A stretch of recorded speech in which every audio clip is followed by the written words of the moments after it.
So we're going to do this word before I go out on my shift. Had a rough day yesterday. It was just crazy. My wife's on holidays and we're trying to do spring cleanup. And we tried to rent a U-Haul. That was a big disaster. We didn't end up renting it. The guy that was running the place just had no idea.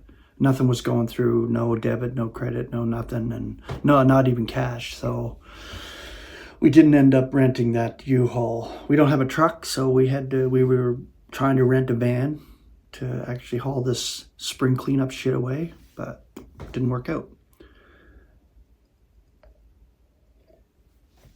Not only that, I tried to take a bunch of stuff to donate because we had cleaned everything up, and I put it in my car, and I'm in the back, and I have the door. I forgot the door was open or left open, and I backed up and I nearly ripped my door off.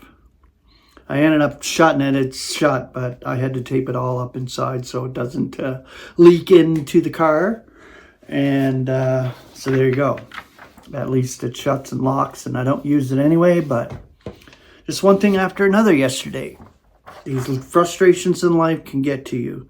But I did have a lot of patience yesterday, and God was sure teaching me it yesterday. The patience that I really need sometimes when things go south.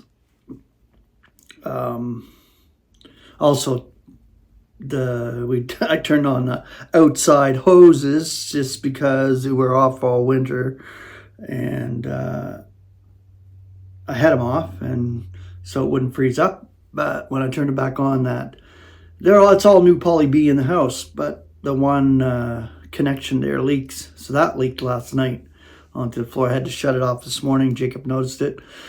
It's just crazy.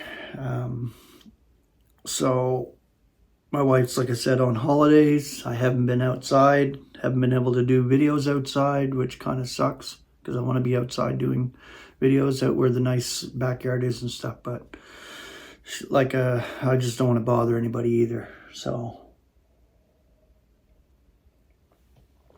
we'll do this word study in my office here. And this is your word for today, persuade. There's your Greek. The concordant definition. Definition is have confidence, yield. Now, the word confidence is associated with this word, but I'm going to bring the word persuade or persuaded through the scriptures that I pulled out. Just that word alone. All right. So we've got Romans 8:38. For I am persuaded that neither death, nor life, nor messengers, nor sovereignties, nor the present, nor what is impending, nor powers, nor heights, is able to separate us from the love of God in Christ Jesus our Lord. Beautiful passage of scripture right there.